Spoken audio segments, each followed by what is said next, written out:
Assalamualaikum. Waalaikumsalam, Bu. Waalaikumsalam.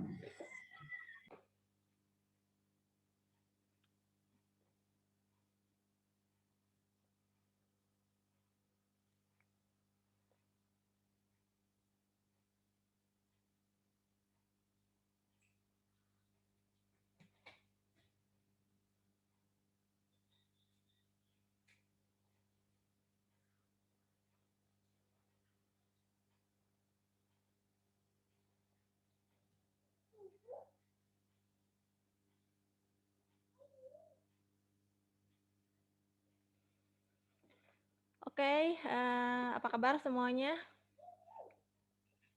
Yang habis remedial, yang baru masuk. Nanti kalau belum 60 remed lagi ya. Seenggaknya kalian baca.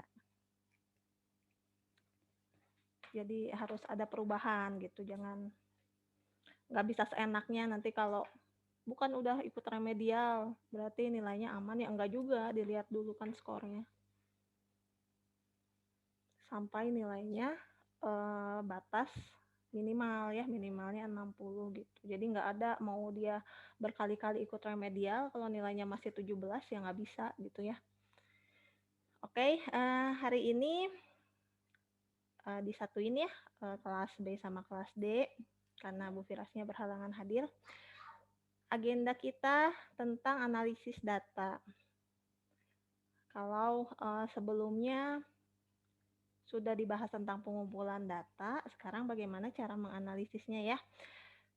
Menganalisisnya tentu menggunakan tools ya di sini.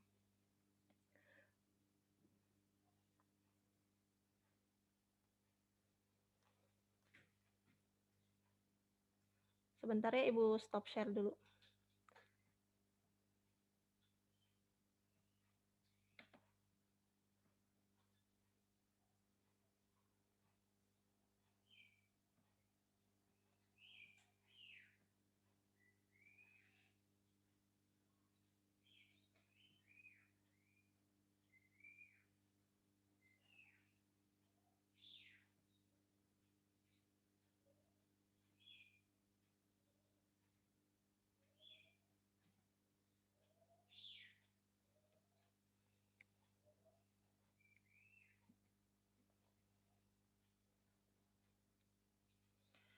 Nah, tujuannya pembelajaran hari ini kita masih lanjutin tentang bedain data kualitatif dan kuantitatif ya. Sambungannya yaitu menganalisis datanya yang diperoleh, misal dari hasil kuesioner, wawancara, atau observasi. Juga sedikit mengetahui tentang software untuk analisis data. Jadi kenapa sedikit? Tidak perlu semua tahu softwarenya ya.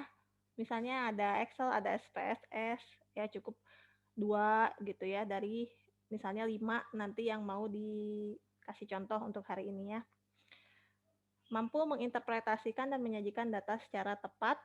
Ketika datanya sudah terkumpul nih lalu dianalisis. Nah, kita harus bisa menginterpretasikan. Jadi artinya apa sih gitu dari hasil data-data itu gitu. Ketika kita tahu sebuah rata-rata dari sebuah kumpulan data misalnya ya, data nilai misalnya atau skor kepuasan. Nah, itu diinterpretasikan. Maksudnya gimana ini gitu. Untuk kelangsungan aplikasinya gimana nanti? Apa hubungannya hasil dari analisis data yang kita dapatkan ya, lalu kita interpretasikan. Ya, dimulai dari data kuantitatif, kualitatif, beserta analisisnya, toolsnya, kerangka teoritis analisis kualitatif, juga berbagai studi kasus ya.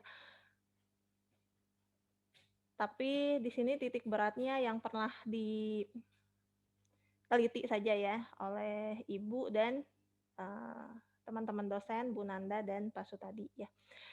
Studi kasus dan di sini ada user experience questionnaire. Kalau misalnya SUS itu buat usabilitasnya, kalau misalnya user experience kita bisa pakai user experience questionnaire.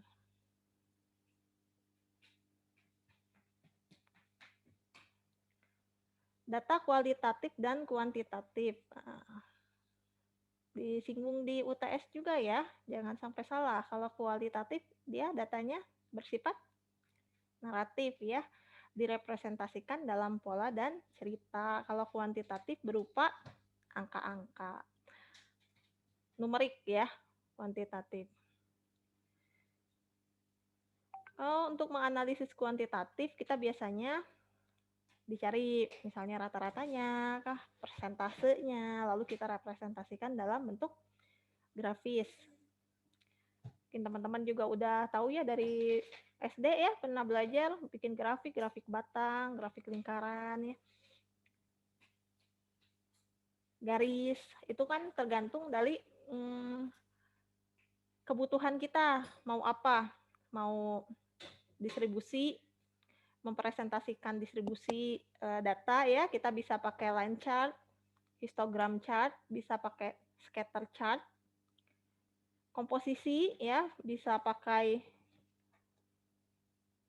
pie chart di sini, area chart itu bisa dipilih ya sesuai dengan kebutuhan. Mau apa? Mau tren misalnya atau mau membandingkan data.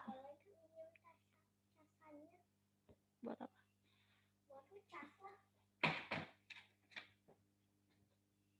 Bentar ya, iklan dulu.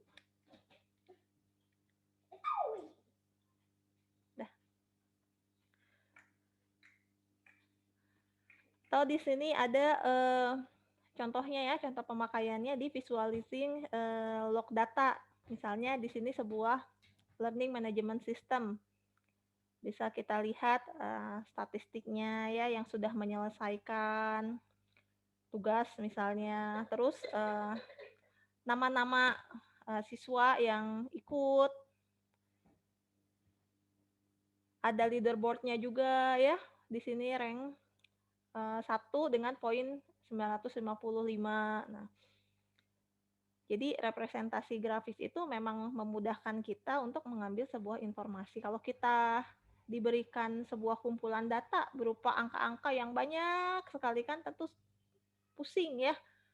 Apa sih maksud dari kumpulan ini, angka-angka ini gitu. Kalau misalnya sudah dibentuk, diolah dalam bentuk representasi grafik, kita tentu lebih mudah mengambil baik itu interpretasi, kesimpulan ya, analisisnya. Contohnya yang pakai representasi grafik juga di sini ada web analitik ya. Kita bisa tahu jumlah visitor kunjungannya berapa ya, sehingga di kemudian hari bisa diambil keputusan, oh iya agar visitornya banyak, gimana ya misalnya kebijakan yang mau kita ambil gitu.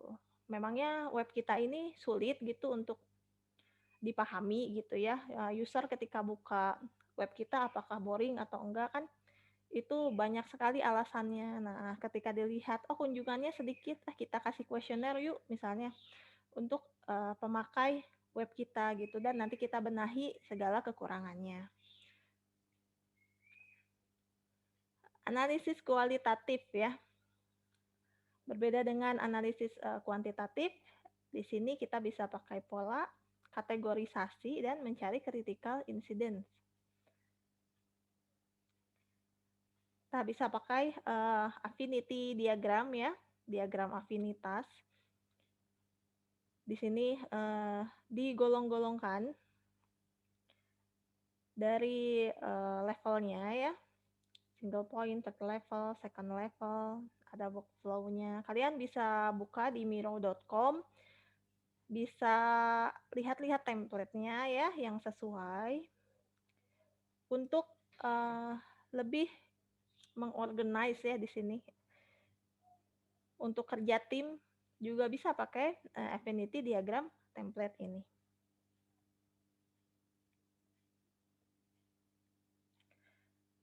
Jadi di sini manfaatnya untuk apa sih ya? Biar bisa mengatur dan mengkonsolidasikan informasi ya yang keluar dari sesi curah pendapat di sini. Sebentar ada WA. Kenapa nggak bisa masuk ke Zoom? Mungkin sinyalnya jelek.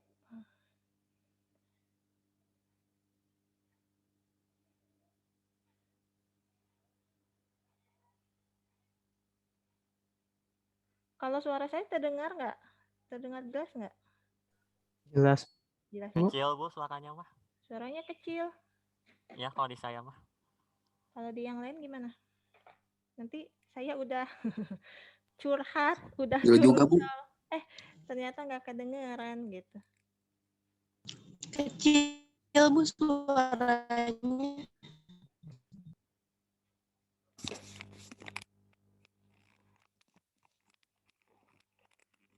Sekarang masih kecil juga.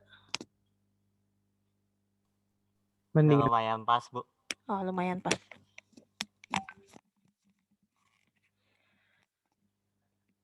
Gini, kedengeran nggak? Sudah Bu. Ya, oke. Nah, tadi sampai affinity diagram ya.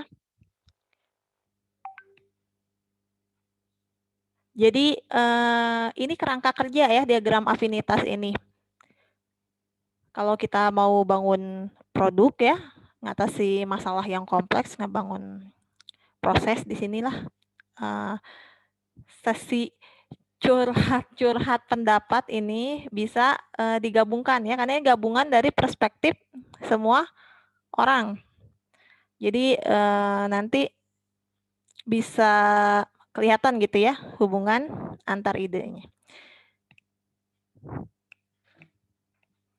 Kan bukan angka ya, ingat ya kalau misalnya data kualitatif itu.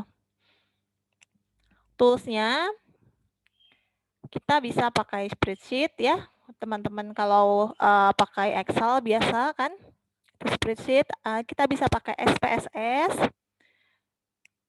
Ada kualitatif data analysis tools ya, misalnya di experience user questionnaire itu dia walaupun pakai spreadsheet dia ada data analysis toolsnya ya, tinggal kita input datanya, nanti kelihatan hasilnya.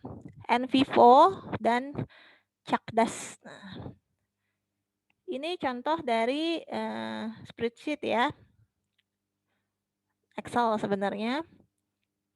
Kalau kita mau ngitung skor misalnya di sini, kita lihat sumnya, jumlahnya dari kuesioner yang kita edarkan ya. Nanti kan ada hasilnya tuh, apakah kalau sangat setuju 5, setuju itu 1 ya. Kita bisa pakai Excel. Ini juga contoh dari Excel ya. Buat user experience questionnaire. Yang di-download langsung dari laman page-nya UEQ ya. Atau pakai SPSS. Mungkin baru pertama lihat ya, kalau teman-teman yang semester awal itu. Mungkin nanti kalau ada statistika mata kuliahnya, bisa juga ada praktikum SPSS. Kalau enggak, ya wayahna belajar sendiri ya. Sini contoh dari SPSS, NVivo, Atlas ya. Sini ada beberapa kaitan yang bisa masukin gambar dan teks dokumen ya. Ada code, ada memo, dan lain sebagainya. Atau komputer assist qualitative data analysis ya. Di sini disingkatnya Cakdas. Untuk lanjutannya nanti kita lihat di studi kasus. Kami pakai Excel ditambah dengan SPSS. Oke, kita lanjutkan ke kerangka teoritis analisis kualitatif. Nah, analisis yang didasarkan kepada kerangka teoritis dapat memberikan pemahaman yang mendalam. Di sini ada beberapa ya kerangkanya. Yang pertama itu grounded theory, ada distribute cognition, sama ada activity theory. Kita lihat satu-satu walaupun tidak kita bahas secara mendalam. Grounded theory, jadi sesuai dengan namanya, tujuannya adalah untuk teoritisasi data.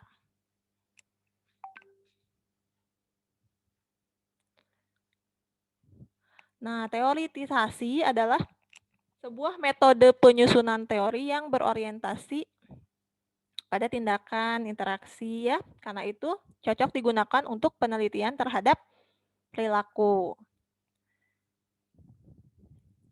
Jadi bertolak dari data menuju sebuah teori. Nah, untuk maksud itu yang diperlukan dalam proses menuju teori itu adalah prosedur yang terencana dan teratur. Ada 3 level coding di sini. Kategorisasi maksudnya ya, coding di sini. Ada open, ada aksial, ada selektif. Open yang pertama mengidentifikasi kategori, aksial menghubungkan subkategori, lalu membentuk skema teoritis. Jadi kalau sebagai UX researcher, kita dituntut untuk mendasarkan analisisnya pada landasan teori. Ya, sekarang kelihatan ya, kalau masuk informatika itu tidak sekadar hanya bisa membuat aplikasi ya, tapi kita juga harus bisa menelitinya. Meneliti dalam tanda kutip ya, kan untuk kelangsungan aplikasi kita sendiri ya, apakah diterima, kekurangannya di mana, kita harus melakukan riset di sini. Walaupun nanti dalam sebuah perusahaan, apalagi yang sudah mapan ya sudah ada UI UX researcher-nya sendiri gitu ya. Biasanya teman-teman yang aduh nggak mau coding masuknya ke bagian UI UX researcher. Tapi kalau kalian masih tahap awal membuat startup ya itu di-handle sendiri gitu. Karena kan memang timnya masih minimalis ya. Biasanya cuman ada programmer, ada artis atau desainer yang membuat aset-aset. Kalau misalnya kita kan mau buat aplikasi, bikinnya suka custom ya. Baik itu aset ikonnya, logo aja yang sederhana. Kan kalau kita tidak punya skill desain, pasti akan sulit gitu. Ketika kita buat kata kita bagus kok, kata orang lain bahasa Sundanya ngewa, apa sih kok warnanya gitu, kayaknya nggak eye catching gitu. Nah, biasanya kan kalau bikin startup sendiri ya 2 atau 3 orang gitu. Sehingga harus di handle sendiri UI UX researcher-nya ya biasanya programmernya sendiri yang turun gitu. Kecuali kalau misalnya sudah berkembang ya bisa rekrut orang gitu untuk melakukan penelitian. Jadi bikin aplikasinya lebih matang dari awal, dari pengumpulan data itu khusus timnya sampai ke usability testingnya. Selain grounded theory ada distribute cognition.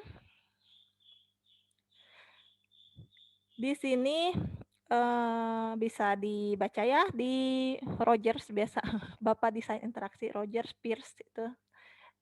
Jenny, kalau kalian baca bukunya kan udah diupload ya, atau belum sama sekali disentuh PDF-nya?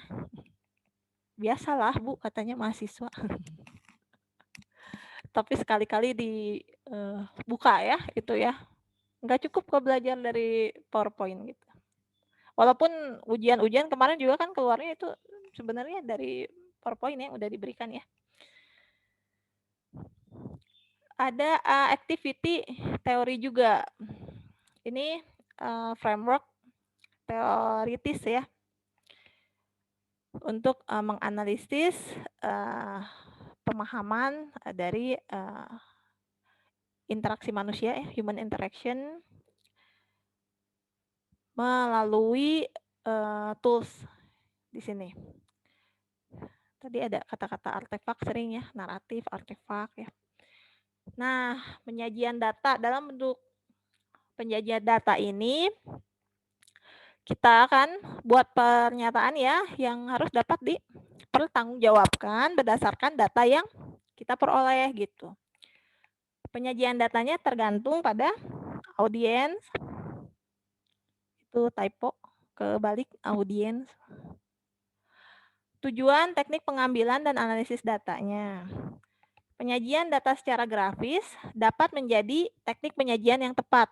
Teknik lainnya bisa pakai UML, bisa pakai menggunakan cerita atau rangkuman hasil.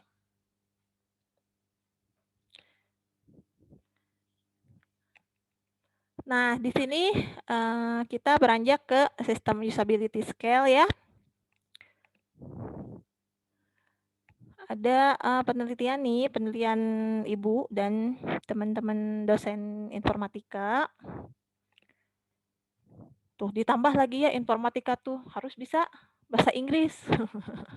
Karena untuk menghasilkan, kalau kita di dunia peneliti ya, penelitian kita mau digunakan secara luas, mau disitasi itu dikutip ya, dikutip secara banyak gitu yang kutipnya. Kalau cuman pakai bahasa Indonesia kan pasti terbatas ya, hanya lingkupannya orang yang bisa berbahasa Indonesia. Makanya dalam membuat jurnal, paper, kalau misalnya jurnalnya nasional Sinta 1 atau Sinta 2 ya, yang grade 1 atau 2 itu wajib menggunakan bahasa Inggris biasanya dimintanya. Ya, untuk seukuran mahasiswa lulusan S1 itu ya jurnal nasional ya. Sebenarnya sih udah bagus gitu. Nggak perlu masukin ke jurnal internasional. Jadi dari awal sekarang harus dibangkitkan, selain jiwa coders ya, juga jiwa peneliti ya. Sekarang harus mulai diasah gitu, karena kan ternyata lingkupan informatika itu tidak hanya memprogram ya gitu. Kita buat aplikasinya ya, kita riset baik itu dampaknya atau sebelum ke dampak usabilitasnya gimana ini gitu ya, kebergunaannya gitu. Banyak yang bisa kita gali dari sebuah aplikasi gitu. Satu aplikasi bisa kita buat penelitiannya itu banyak sekali. Kita bisa ambil usabilitasnya, kita bisa ambil topik user experience-nya ya, kita bisa ambil efeknya, atau kita mau jabarkan tentang metode ya, metode pembuatan aplikasinya misalnya. Jadi banyak gitu. Kalau teman-teman nanti mau tugas akhir, bisa saja satu aplikasinya bersama teman-teman yang lain, tapi masing-masing punya judul sendiri-sendiri karena bahasannya atau masalahnya berbeda. Nah, SUS ini dikembangkan oleh Brook sebagai sebuah pengukuran usabilitas yang quick and dirty ya. Jadi cepat, tapi dia dirty apa sih artinya? Coba tes bahasa Inggris. Kotor, Bu. Iya, kotor dalam arti dia kan cepat. Kotornya itu karena dia cuma ngasih 10 pertanyaan gitu. Jadi belum detail di sini ya. Tapi dia bisa cepat menginterpretasikan nanti hasilnya. Ini usabilitasnya gimana gitu. Karena kalau misalnya kita lihat ada juga banyak beredar kuesioner-kuesioner yang lain itu pertanyaannya banyak itemnya. Nah, kalau SUS ini hanya 10 ya. Kalau jadi responden kan kalau pertanyaannya banyak kadang suka males. Kalau cuma 10, cuma 10, cepat lah ngerjainnya gitu. Ini 5 poin skala Likert ya. Dari misalnya sangat setuju sampai dia sangat tidak setuju. Range-nya 0 hingga 100. Semakin besar skor berarti semakin baik usabilitasnya.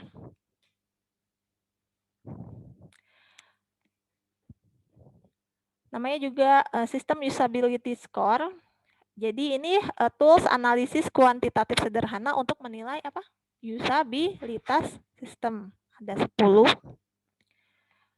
Tepat digunakan untuk mengetahui usabilitas suatu sistem ya. Dasar untuk melakukan benchmark di sini. Ini adalah contoh kuesioner SUS ya. Ada 10 pertanyaan dalam bahasa Indonesia.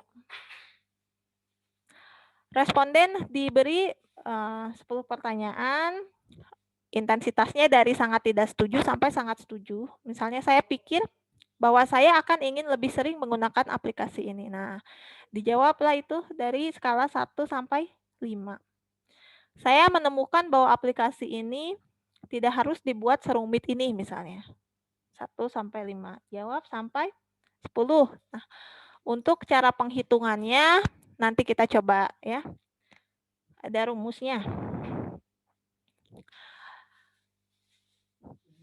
Ini di paper yang kami buat. Pada awalnya kan bahasa Inggris ya. Nah, ada 10 pertanyaan.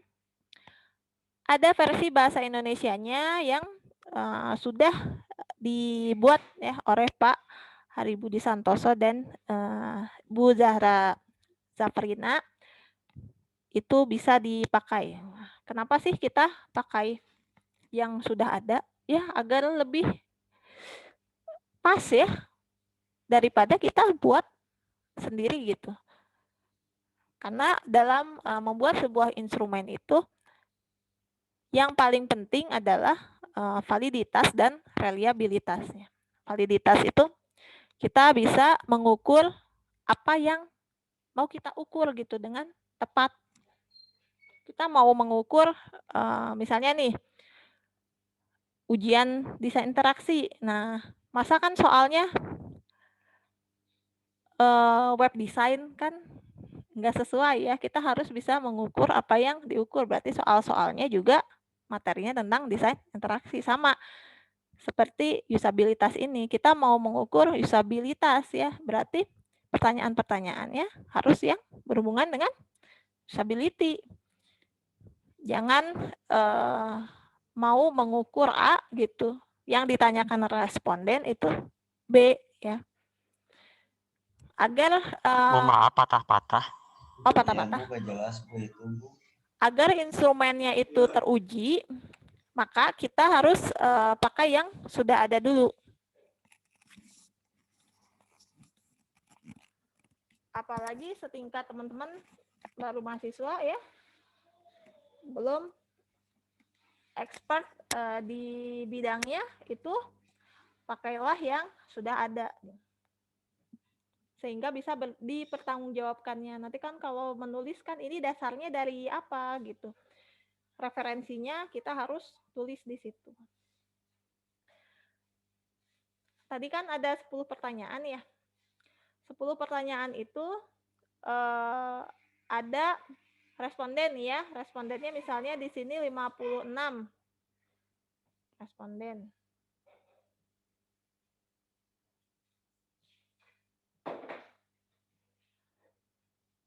Nah, ini responden ya. Responden ke-1. Ini ada R1 dikurang 1. Itu rumus dari SUS ya. Kalau dilihat, coba kita kembali ke pertanyaan sebelumnya.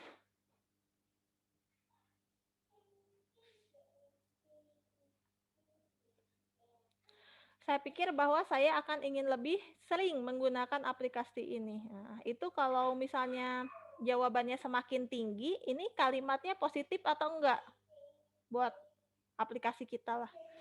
Saya ingin lebih sering menggunakan aplikasi ini. Kalau saya jawab 5, berarti kan itu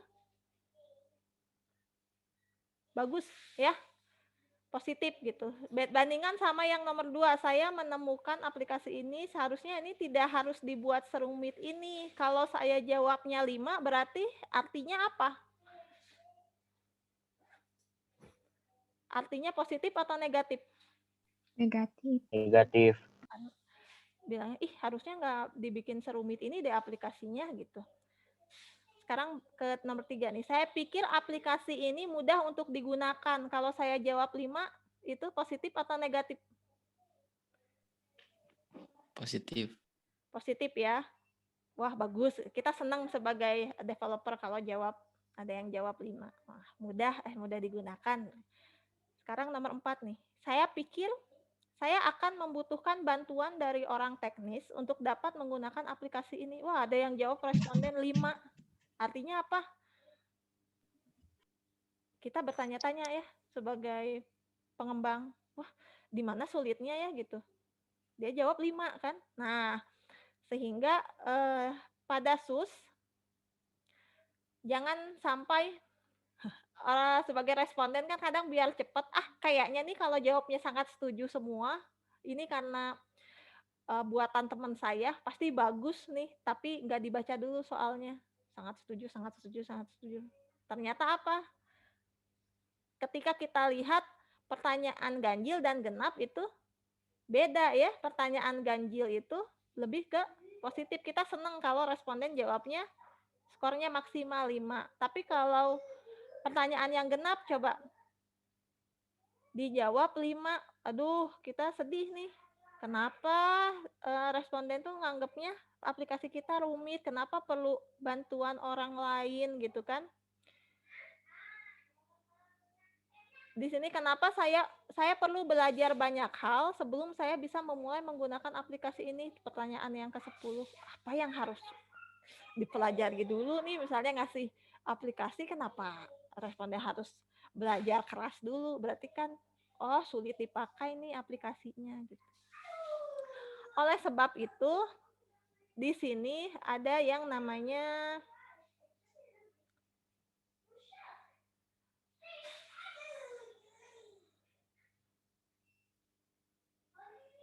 mana ya? Saya nggak ini sih masukin rumusnya. Saya stop share dulu.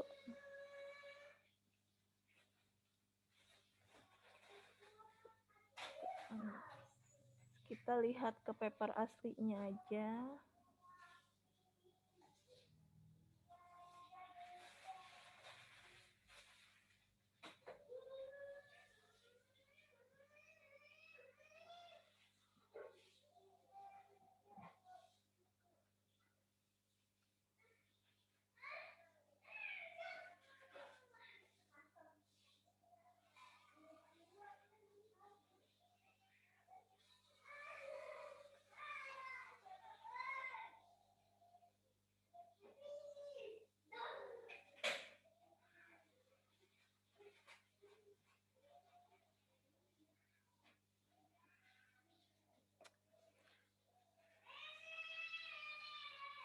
Nah, sehingga ada rumusnya. Rumusnya adalah ini. Kita mau dapatin skor SUS ya. Skor SUS itu 1. Jangan berisik atau Aryo. SUS skor itu nanti rata-ratanya ya. Nah, ini adalah rumusnya. R1, tadi jawaban dari responden 1 pada pertanyaan 1 dikurangin 1 ditambah 5 dikurangin jawaban dari responden 2 untuk pertanyaan nomor 2 ditambah R3-1 selang-seling jadi min 1, 5 min jawabannya ya. Jawaban dikurangin 1 ditambah 5 dikurang jawaban ditambah jawaban dikurangin 1 ditambah 5 dikurang jawaban. Untuk yang ganjil pasti ini jawaban dikurang 1. Untuk soal genap itu yang bernada negatif ya. Walaupun di situ tidak ada kata tidak atau yang lain gitu. Nah, itu 5 min jawabannya. Responden 1 di sini kita lihat R1 min 1-nya adalah 2, itu aslinya dia jawab ini. Nah, ini responden 1. Dia jawabnya netral ya. Misalnya di situ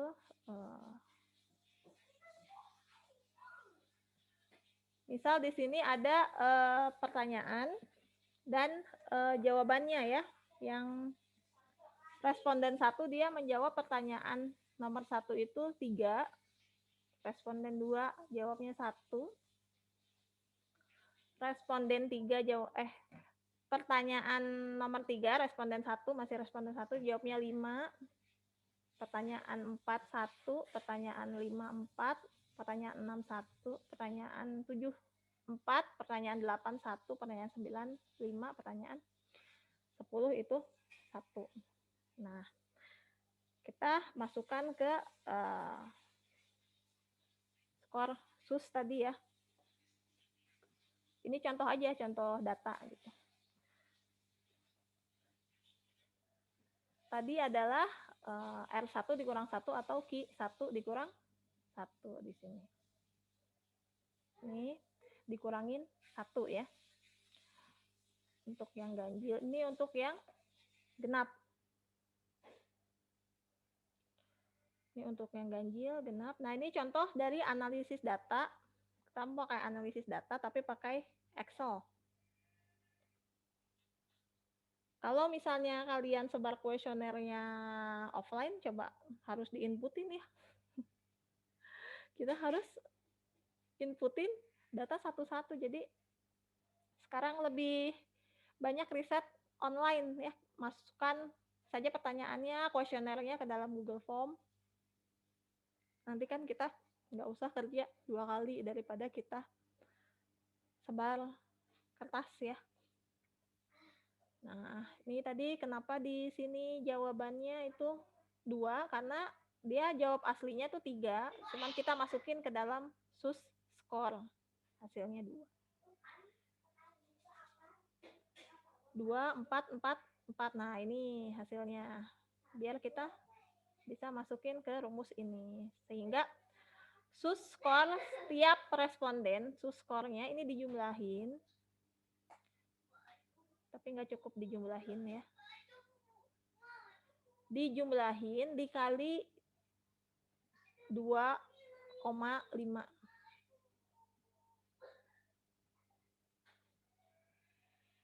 Nah, ini kita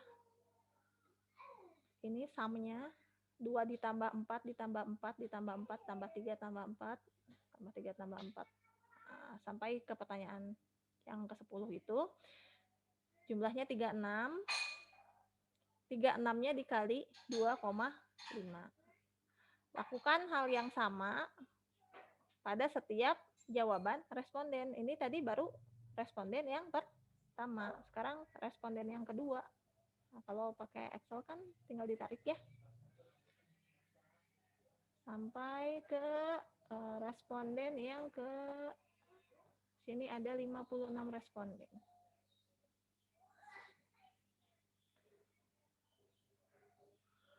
Ini juga sama.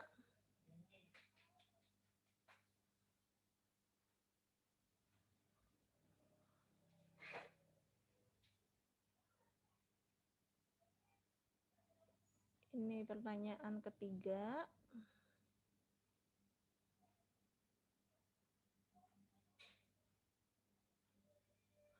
Sampai sini paham nggak? Jadi datanya nggak langsung diolah dari data yang tadi nih. Ini hasil responden ya, nggak langsung ini yang dijumlahin. Terus dikali 2,5, bukan. Tapi kalau yang ganjil itu hasil jawabannya dikurang 1. Kalau yang genap itu adalah 5 dikurang jawabannya. Alasannya karena tadi. Itu kita lihat kan pertanyaan ganjil dan genap itu berbeda ya. Ganjil itu kita sebagai developer senang kalau dia jawabnya maksimal 5. Tapi kalau pertanyaan genap, kita nggak suka responden itu jawabnya 5. Berarti aplikasi kita susah.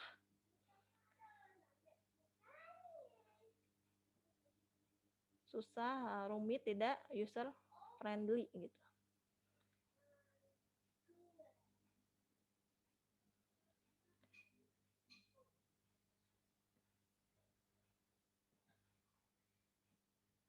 Ini contoh perhitungannya menggunakan Excel. Beberapa tools itu memang punya kegunaan yang berbeda-beda. Ini bisa pakai Excel, tapi kalau misalnya validitas, reliabilitas, lebih baik gunakan jangan Excel, karena jadi setengah manual sebenarnya.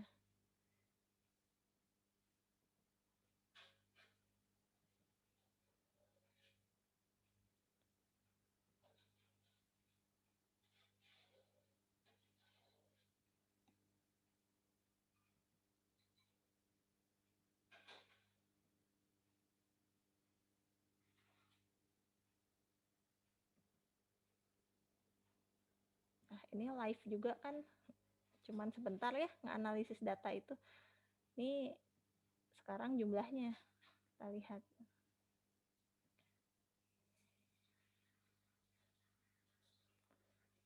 Kalau teman-teman pakai SUS, ada 2 sumber yang bisa teman-teman pakai. Ada menurut Brook, ada menurut Sauro ya. Referensinya banyak sih di Google aja agar interpretasinya tepat. Nah, ini responden 1 nilai SUS skornya itu 90, responden 2 45. Dan dibutuhkan kejujuran di sini ya. Kalau misalnya kita dapat nilai jelek ya nggak apa-apa. Kita harus legowo, jangan aduh jelek nih. Hapus aja nih respondennya, jangan kayak gitu ya. 45, 47,5, 85, 75. Nah, ini baru skor SUS setiap responden. Skor SUS keseluruhan dari aplikasi kita adalah rata-rata dari ini semua. Jadi nggak apa-apa mau ada yang jelek, mau ada yang bagus. Ini semua kita rata-ratakan dari 56 responden di sini. Setelah dirata-ratakan,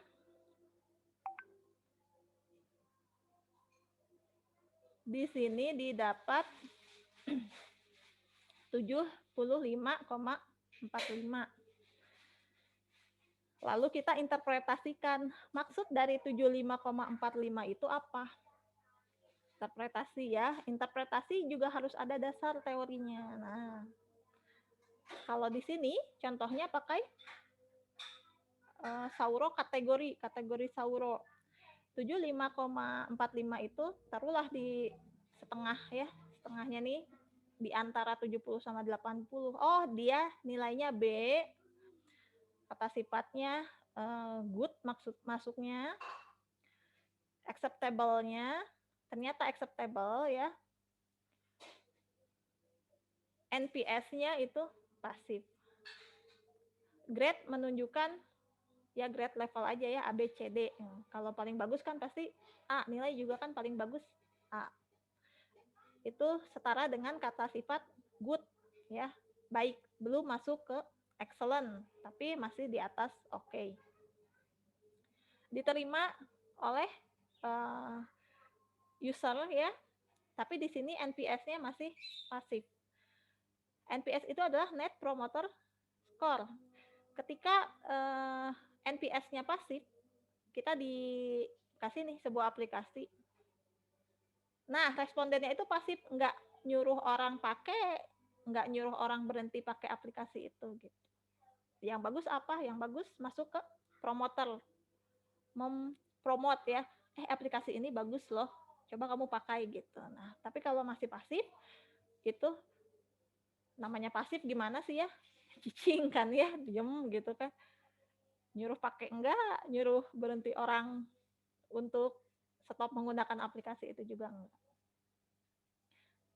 Tuh contoh dari interpretasi ini ya, namanya menginterpretasikan hasil tadi ya, analisis data. Dianalisis lagi, kenapa ya kira-kira gitu. Ini tuh aplikasinya pasif ya. Nanti fitur apa yang mau saya tambahkan gitu. Kenapa ini masih good ya kira-kira. Nah, karena kan SUS itu sifatnya dia masih umum ya, dia tidak kalau dokter mah dia nggak meriksa penyebabnya gitu, cuman dia lihat oh ini acceptable gitu, cuman dia nggak ada kelanjutannya kenapa itu seperti ini hasilnya, apa yang mesti dikembangkan, enggak. Jadi hanya sebatas paparan yang seperti ini gitu.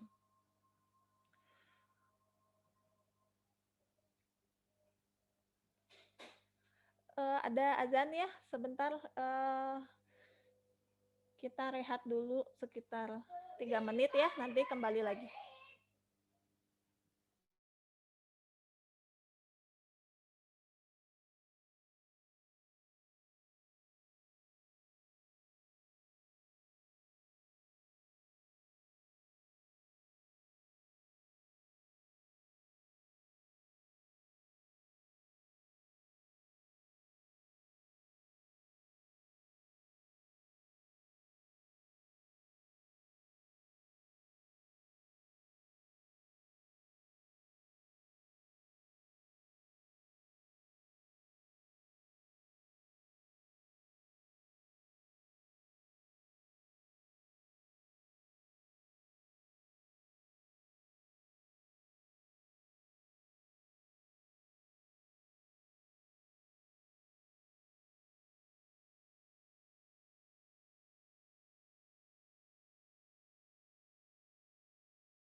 Oke, kembali lagi ya. Masih dengan cara penghitungan SUS. Tapi ini sebelumnya ada pertanyaan nih. Kalau nilai remetnya malah jadi turun gimana? Khusus buat yang kelas D, coba lagi sampai nilainya 60. Kalau udah nilainya 60, seenggaknya kalian baca pertanyaannya sama jawabannya kan. Jadi ada perubahan gitu. Enggak lantas, ya udah kalau nilainya 10 atau nilainya 17, saya tulis 17, enggak kan. Pembelajaran itu kan proses perubahan ya, bukan hanya sekedar kita menguji gitu. Coba aja lagi sampai ada perubahan. Kalau misalnya dari awal udah dapat 80 ke atas ya alhamdulillah kan, nggak usah coba berkali-kali ya. Tapi tentu itu kebijakan bergantung pada dosen pengampunya masing-masing. Jadi kalau buat yang kelas B coba tanya ke Bu Firas ya. Terus bagi yang tidak bisa masuk Zoom, ini ada siaran ulangnya. Siaran ulang maksudnya record ya, direkam. Nanti bisa di upload ke YouTube kalau sudah Ibu berikan linknya. Nggak bisa masuk Zoom padahal 4G, bukan karena 4G dan yang lain sebagainya sebenarnya. Ibu juga kadang 4G tapi rasa 2G. 4G cuman 1 kbps ya kecepatannya. Jadi nggak jaminan kan kalau 4G itu lebih cepat gitu. Bahkan ada satu provider yang kalau dipakai di rumah Ibu, boro-boro rasanya. Itu 2G aja enggak gitu ya. Jadi jangan terpaku karena sudah 4G sehingga kalau tidak masuk, kenapa nih Bu nggak bisa masuk? Ya udah berarti sinyalnya gitu nggak mungkin kan saya menghalang-halangi untuk mahasiswa masuk ke Zoom ya.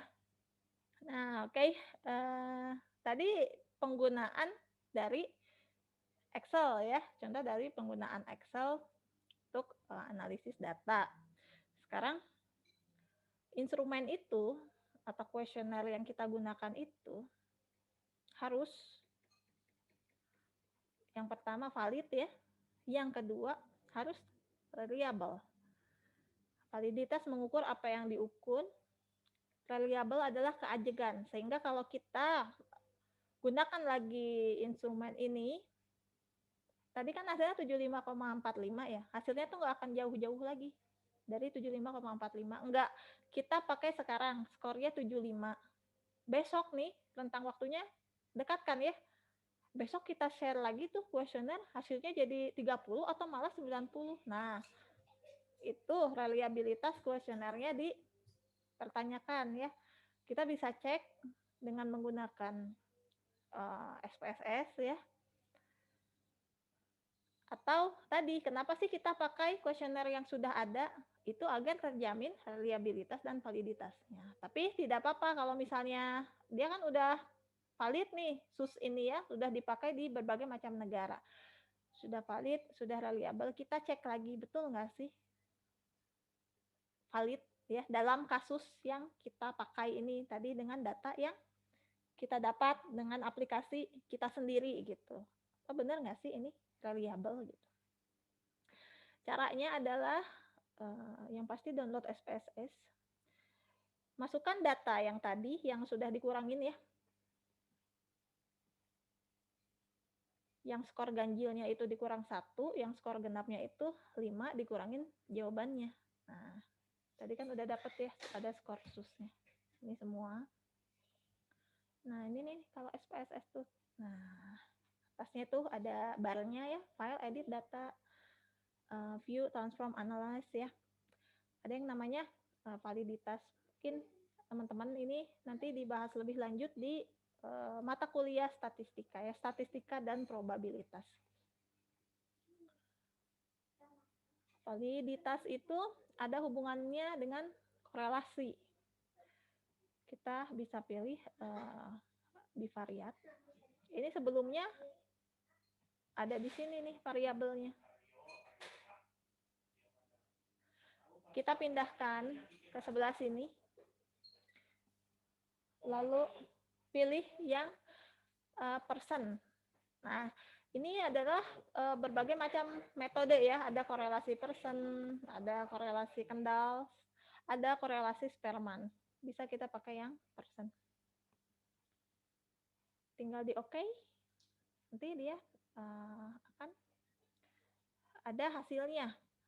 Untuk pertanyaan 1, P1, kita mengkorelasikan pertanyaan dengan skor ya. Di sini kalian aja lihat yang bintangnya 2, berarti itu valid. Kalau misalnya harus dijelaskan alasannya, itu makan 4 SKS sendiri ya. Kalian harus buka tabel dulu, tabel korelasi person. Kalau misalnya jumlah respondennya 56, itu berapa batasnya? Batasnya itu tadi 0,2 sekian-sekian. Tapi kalau misalnya di SPSS kalian sama sekali nggak tahu gitu ya, nggak tahu tabel itu, nggak tahu cara baca tabelnya ya. Nah, dilihat saja kalau bintang 2 itu berarti valid. Pertanyaan 1 valid 0,657. Bentar ya. Itu ada paket nggak di depan rumah? Tolong dong.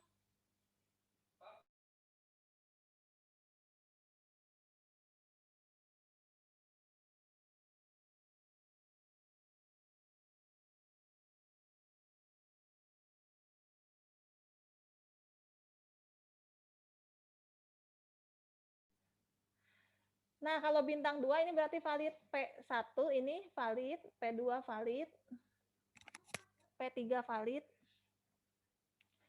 P4 sampai P10 itu valid. Jadi SPSS ini benar-benar memudahkan tanpa kita input rumusnya ya. Kalau di Excel itu sebenarnya, makanya tadi saya bilang masih setengah manual itu, apalagi kalau misalnya buat mengukur validitas dan variabilitas. Karena dasarnya ini R tabel yang di personnya itu harus lebih dari 0,263. R hitung yang tadi, yang hasil di SOS tadi 0,657, lebih besar daripada 0,263, berarti pertanyaan nomor 1 itu valid. Sehingga dari sini bisa kelihatan ya, teman-teman, oh ternyata membuat sebuah instrumen itu tidak asal-asalan ya. Tidak sekarap kita gitu ya, tidak semau kita gitu. Jadi harus diperhatikan benar-benar ya. Sama juga kalau bikin butir wawancara ya. Di situ harus matang persiapannya. Jangan sampai tadi lupa nanyain ini gitu ke responden kan. Masa harus dicari lagi respondennya. Sekarang reliabilitas. Sama pakai SPSS juga. Analyze di sini tapi pakai yang scale. Nah, ini asalnya seperti ini. Ini asalnya variabelnya ini ada sebelah sini. Kita pindahkan, tapi jangan sama skor semuanya. Pertanyaan 1 aja sampai pertanyaan 10. Nah, banyak sama metodenya reliabilitas itu pakai Cronbach alpha, split half, Goodman paralel, strict paralel. Ada berbagai macam teorinya, kenapa pakainya Cronbach alpha dan lain sebagainya. Nah, tinggal di OK, kita lihat reliabilitas itu cuman 1 ya skornya. Kalau tadi kan per butir pertanyaan ya, kalau ini 1 keseluruhan dari instrumen kita. Cronbach alfanya nilainya 0,873. Yang baik terpakai itu adalah ketika instrumen reliabilitasnya di atas, ada yang bilang 0,6 ya, ada yang penganut di atas 0,7. Itu tergantung kalau kalian tugas akhir, kalian pakai teori yang mana. Boleh dua-duanya, pilih salah satu asal ada dasar teorinya.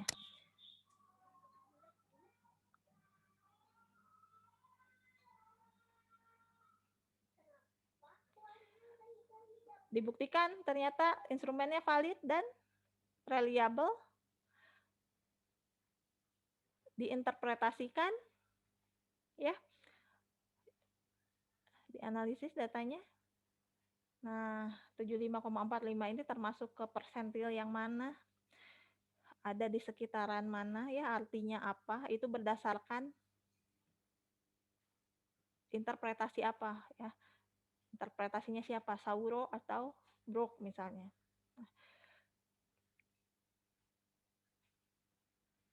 Dan ada yang mengatakan bahwa kalau SUS score itu harus lebih dari 71,1. Jadi jangan senang dulu, oh aplikasi saya nilai SUS-nya 70. Ternyata itu ada yang mengatakan di atas 68 atau 71,1 ya.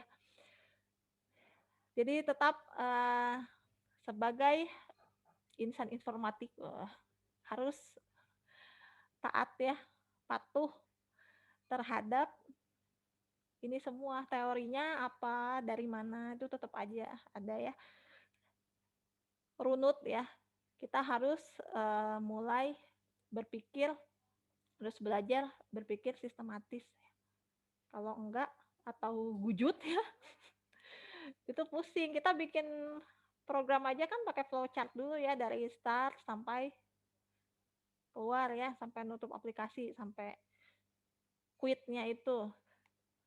Kalau misalnya kita nggak latih dari sekarang, punya pikiran yang runut, sistematis, clear atuh ya. Jadi harus dibiasakan juga berpikir secara ilmiah gitu. Itu tadi tentang SUS.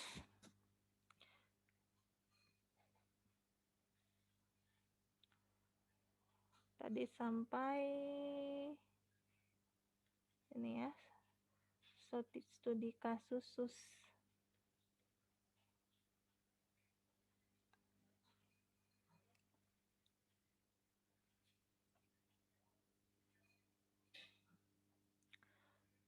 Sekarang user experience questionnaire.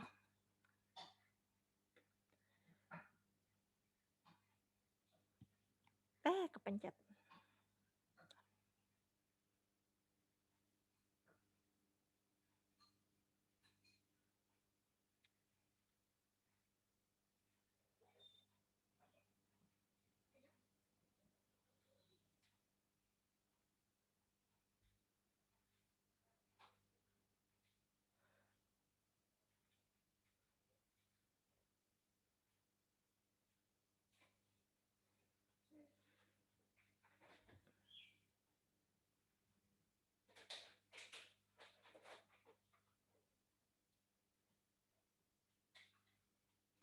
Oke, ada pertanyaan dulu. Di sini berarti untuk sebuah pertanyaan SUS yang bersifat positif terhadap aplikasi kita itu Q kurang 1, dan untuk negatifnya itu 5 kurang Q. Iya. Iya, betul. Terus apa memang aturan urutan pertanyaannya harus selang-seling agar rumus yang... Iya, betul. Itu standar baku ya kalau SUS itu. Bahkan pertanyaannya pun kita baku ya, dari si SUS-nya, dari Brooke-nya yang udah dimodifikasi ya, juga bisa dalam versi bahasa Indonesia tadi. Tapi intinya masih tetap sama, pertanyaan 1 itu mengarah ke seberapa sering kita menggunakan aplikasi itu ya. Kedua itu tadi kerumitan ya, sama gitu. Jadi di sini kita tentunya tidak membuat pertanyaan sendiri sebenarnya ya, karena sudah ada. Mungkin kalau buat pertanyaan sendiri itu bisa jadi teori yang baru ya, SUS dengan modifikasi misalnya. Itu. Nah, tentunya kalau rumusan skor tadi yang mau dipakai itu berarti ya selang-selingnya harus sama ya. Kalau misalnya kita memang pakai dari standar pertanyaan SUS-nya, ya pasti klop gitu. Yang pertama pasti pertanyaannya positif, yang kedua negatif. Jadi jangan sampai ini pakai SUS Bu, tapi kayaknya pertanyaan ketiga saya nggak pakai deh Bu, soalnya bla bla bla bla bla bla. Jadi saya hilangkan, terus pakai skornya yang tadi, pakai rumusan skor yang tadi, pas dilihat itu harusnya pertanyaan negatif sama kita diganti jadi pertanyaan positif. Wah, kan jadi salah nanti ya. Oke, begitu semoga terjawab. Kita lanjutkan lagi ya.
Ya, sudah kelihatan lagi slide-nya?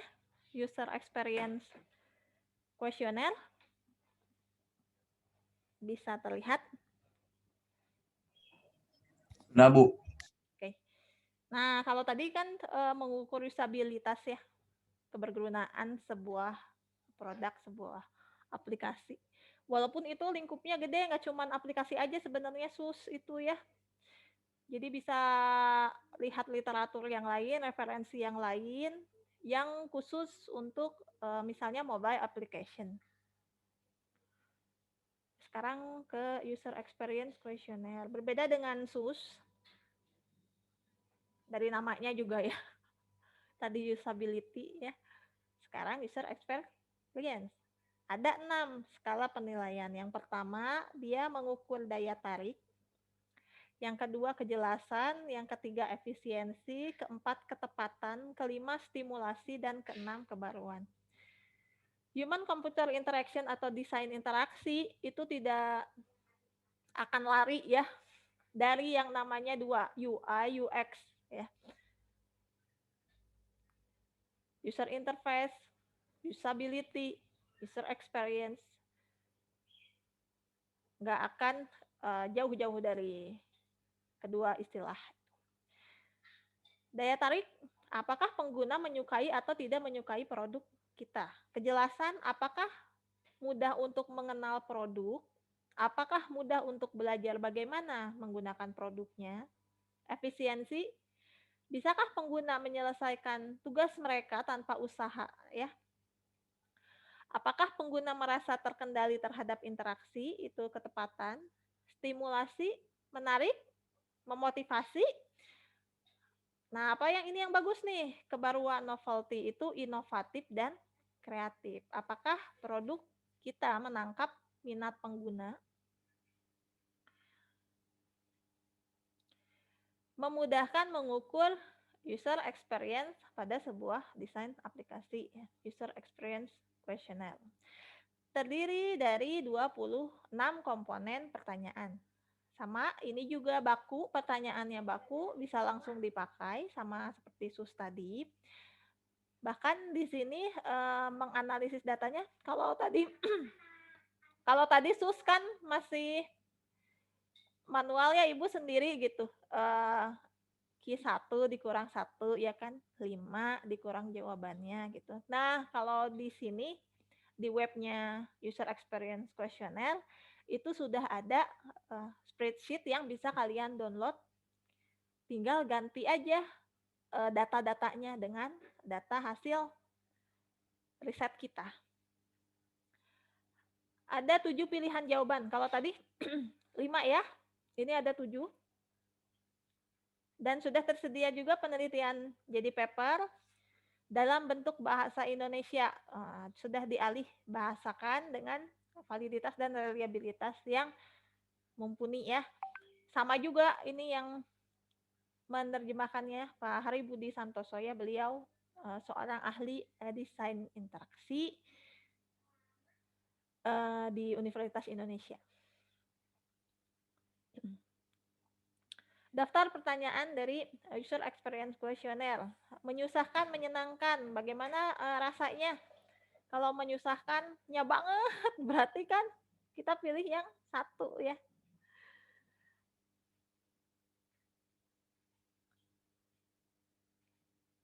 Misalnya ini 1. Tidak dapat dipahami. Wah, mudah banget. Nah, dapat dipahami. Kreatif, monoton, biasa aja di tengah-tengah gitu. Jawabannya rentangnya dari 1 sampai 7. Ada 26 pertanyaan. Kalau tadi pernyataan ya, ini cukup simpel ya.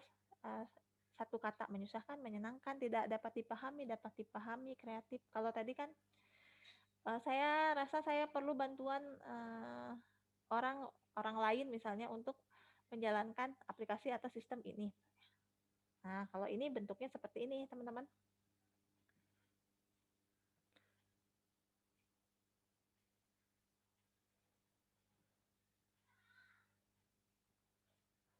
Kedua kuesioner ini saling melengkapi. Satu lagi buat usabilitas, satu lagi buat user experience. Berbeda dengan SUS, User Experience Questionnaire sudah memiliki data analysis tools ya. Kita hanya perlu mengumpulkan datanya dari pengguna lalu masukkan ke data analysis tools yang sudah dipersiapkan. Bisa mendapatkan data analysis tools di web resmi User Experience Questionnaire. Ini adalah web resminya User Experience Questionnaire online ya.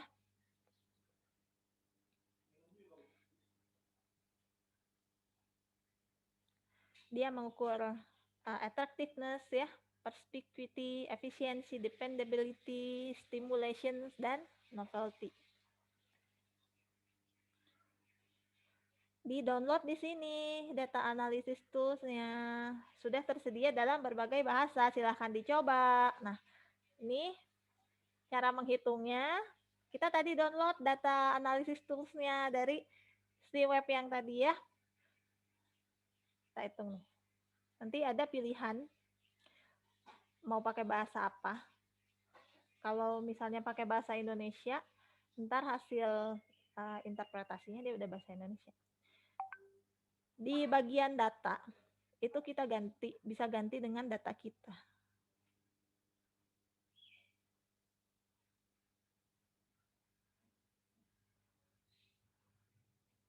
Nah, di sini ya. Di sheet yang ini dari sananya ada datanya, nanti kita ganti sama hasil data kita. Responden 1 dikasih pertanyaan nomor 1, jawabannya apa? Oh, jawabannya 3 misalnya. Ini nanti 3, 2, 1. Jadi masukkan, tadi kan ranknya 1 sampai 7 ya. Untuk jumlah maksimal responden, dia kan pakai Excel nih. Dia batasin, cuman bisa 1000 ya. Kalau lebih ya disesuaikan saja atau diatur sendiri. Nah, dalamnya sudah ada contoh data. Jadi, sebelum memasukkan data lebih dahulu hapus data yang ada di dalamnya.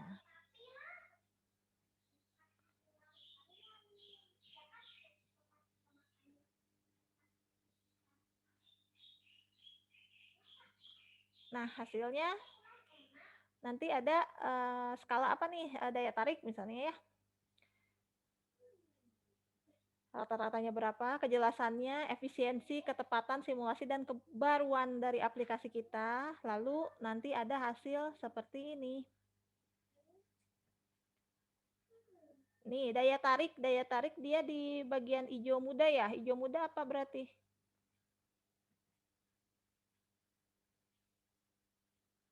Di atas rata-rata ya. Kejelasan juga di atas rata-rata. Tapi belum good. Nah, kalau good ini yang ini efisiensi, misalnya masuk ke good. Ketepatan masih di atas rata-rata. Ini kebaruannya. Misalnya nih ada satu aplikasi. Oh, kebaruannya itu lihat dekat garis kemiskinan ya. Hampir di bawah rata-rata. Kita mau aplikasi kita yang mana? Yang excellent lah ya. Atau enggaknya good gitu.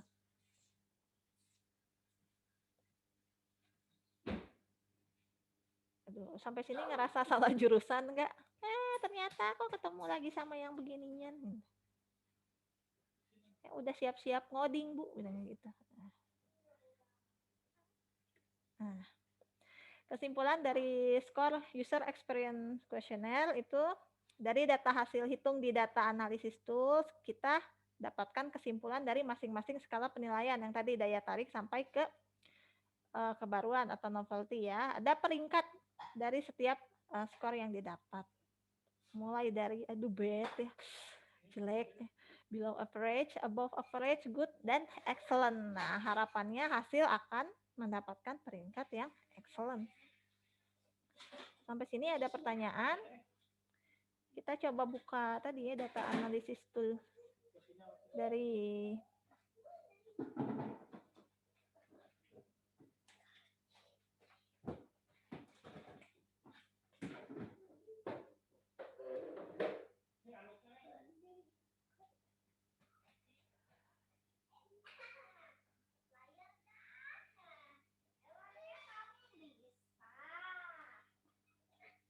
ini yang sus tadi, sebentar.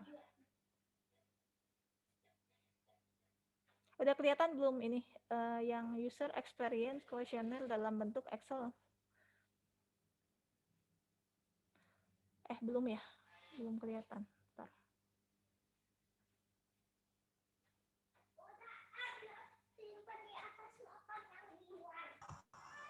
Boleh nyanyi. Belum kelihatan ya?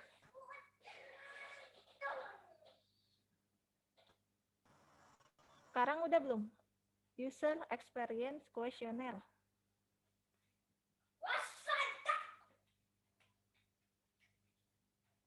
Bentuknya Excel.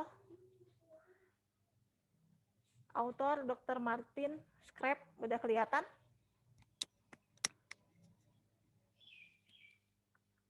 Sharingnya, share screen-nya.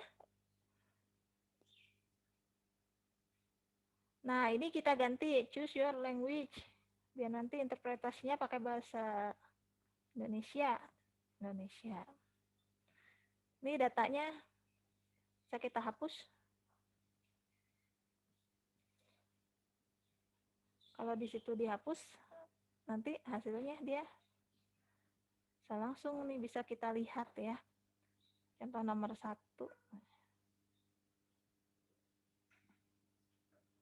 Left itu tadi semakin ke kiri, semakin menyusahkan, semakin ke kanan itu semakin menyenangkan ya. Ke kiri negatifnya, makin ke kanan itu makin positif. Di kiri tak dapat dipahami, di kanan itu dapat dipahami. Dari kreatif, monoton, mudah dipelajari, sulit dipelajari. bermanfaat, kurang bermanfaat, membosankan, mengasyikkan, tidak menarik ya, tidak dapat diprediksi, baik, buruk, rumit, sederhana. Coba kita lihat di sini selang-seling nggak? Kayak tadi Sus.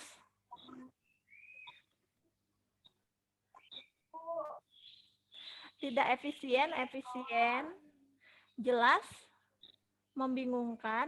Nah, bawahnya lagi selang-seling ya, tidak praktis, terorganisasi, berantakan, atraktif, tidak. Tuh.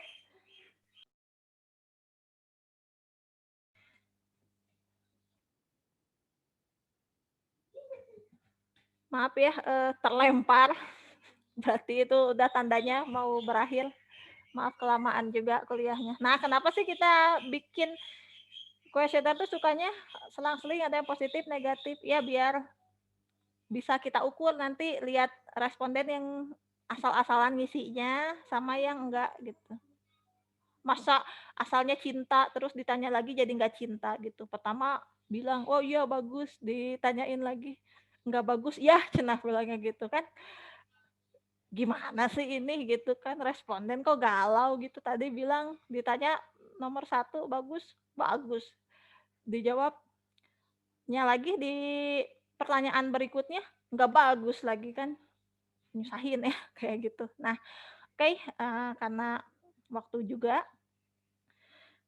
sudah selesai pertemuan hari ini. Kalau mau ada yang mengajukan pertanyaan silakan sampai di sini sebelum ditutup. Kalau tidak ada atau nanti pertanyaan susulan bisa ditanyakan saja di grup WA. Jadi tadi hari ini kita belajar tentang analisis data ya. Dari menganalisis usabilitas dari sebuah aplikasi sampai ke user experience sebuah aplikasi. Semoga bermanfaat. Kita tutup kuliah hari ini. Alhamdulillahirabbil alamin. Terima kasih semua atas partisipasinya. Mohon maaf atas segala kekurangan ya dalam penyampaian materi, sinyal yang buruk atau tadi penyampaian materi yang terputus-putus suaranya ya. Mohon maaf. Semoga bermanfaat. Tadi jangan lupa yang remedial nanti diatur lagi jadwalnya. Sampai di sini. Terima kasih semuanya. Wassalamualaikum warahmatullahi wabarakatuh. Waalaikumsalam warahmatullahi warahmatullahi wabarakatuh. wabarakatuh. Terima kasih, Bu. Waalaikumsalam warahmatullahi wabarakatuh. Terima kasih Bu. Terima kasih, Bu. Sama. Yang pamit Bu.